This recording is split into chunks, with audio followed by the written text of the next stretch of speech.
So in this presentation, students, we are going to see how we perform various functions, the built-in functions on lists. So in this topic, we are going to see the list and the various functions that can be used to perform different operation on list. So here we have a list of type integer. Okay, so you can find different integer values stored inside a list, nums. Okay, so we have different functions to study. One is the len function, which is already discussed when we are looking into the traversing of list. Okay, so it returns the length of that particular list. So here what is the length? 1, 2, 3, 4, 5 and 6. So the length of this list nums is 6. So max will return the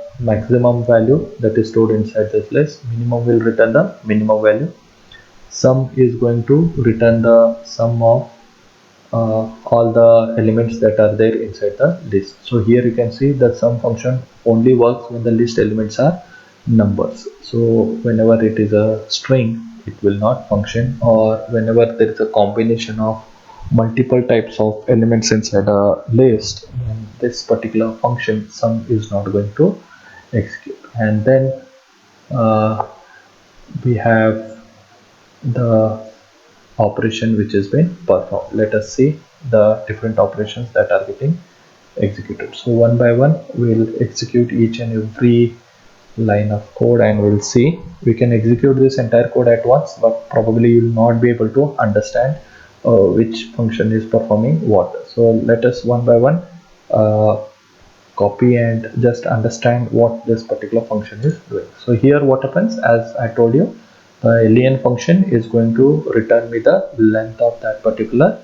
list. So as I told you, how many elements are there here? 1, 2, 3, 4, 5 and 6. So totally how many elements? 6 elements. So this function len is going to return me a value 6, because there are 6 elements present inside the list. And then the print function is going to print that value 6. So we have this.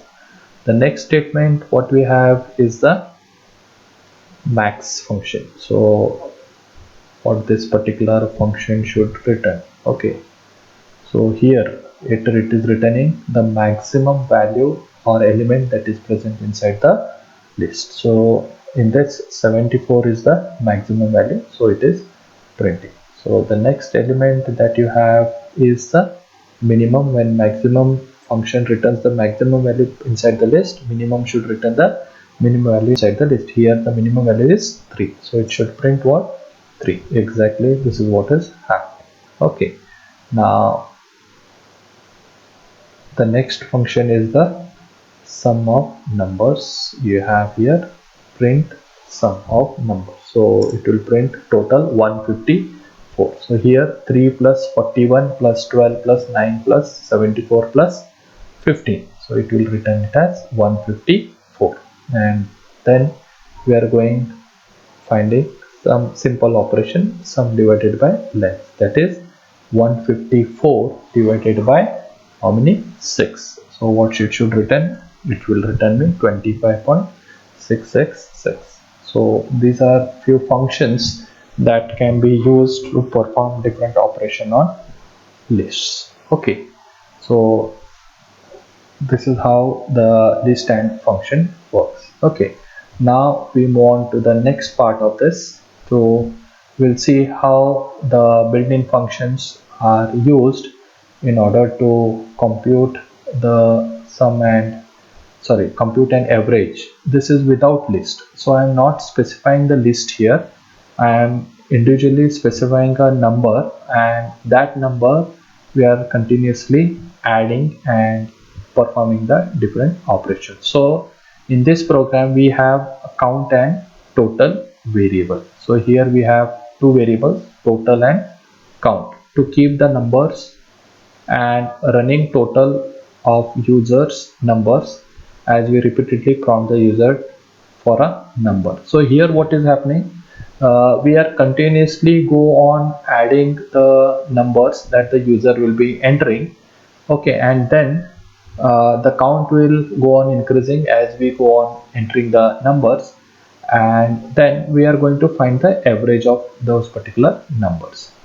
Okay, so total and average, those two things we are going to find. Now here what you can say is we have a while loop. While true, the condition is true when we are entering. Okay, so true always return 1.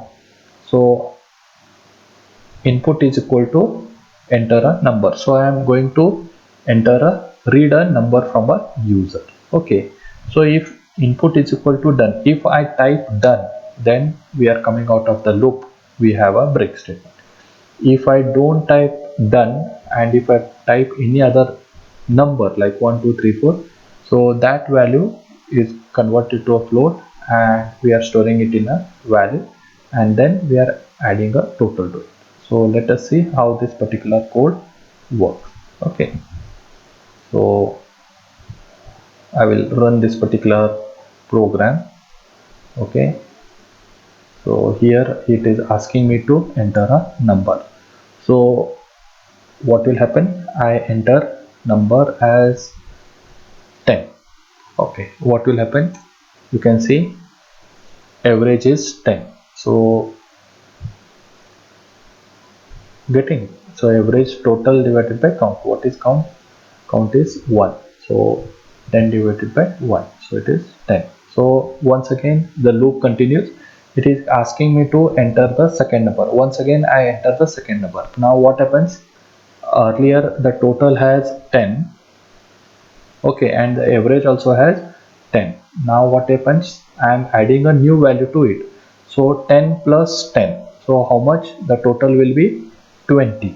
Total will be 20, so count will be how much, 1 plus 1 2, so 20 divided by 2, so 20 divided by 2 is 10, so total will be 20 and average will be 10. So let me see what will be the answer. You can see here, now the average is 10.